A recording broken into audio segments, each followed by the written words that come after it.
نبی رحمت نور مجسم شفیع معظم صلی اللہ علیہ وآلہ وسلم نے فرمایا، بے شک اللہ تعالیٰ کا ایک فرشتہ جس کو اللہ تعالیٰ نے سب لوگوں کی آواز سننے کی طاقت دی ہے، لہذا جب کوئی بندہ مجھ پر درود پاک پڑھتا ہے تو وہ فرشتہ درود پاک میرے دربار میں پہنچا دیتا ہے۔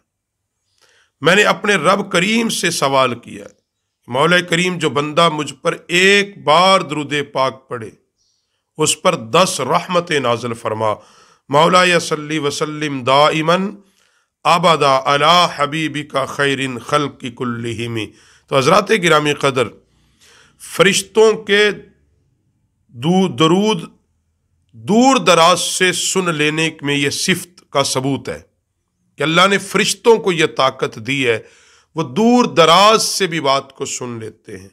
تو سید عالم صلی اللہ علیہ وسلم تو فرشتوں کے بھی آقا و مولا ہیں، کیا نبی کریم صلی اللہ علیہ وسلم کو اللہ نے یہ طاقت نہیں دی کہ وہ دور دراز سے سننے پہچاننے کی طاقت ہو؟ نہیں، ہاں، مصطفیٰ نے کو اللہ نے عطا کی ہے۔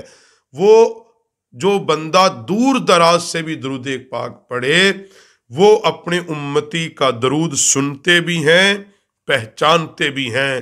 دور و نزدیک کے سننے والے وہ کان لالے کرامت پہ لاکھوں سلام، مصطفیٰ جان رحمت پہ لاکھوں سلام، شمعائے بزم ہدایت پہ لاکھوں سلام۔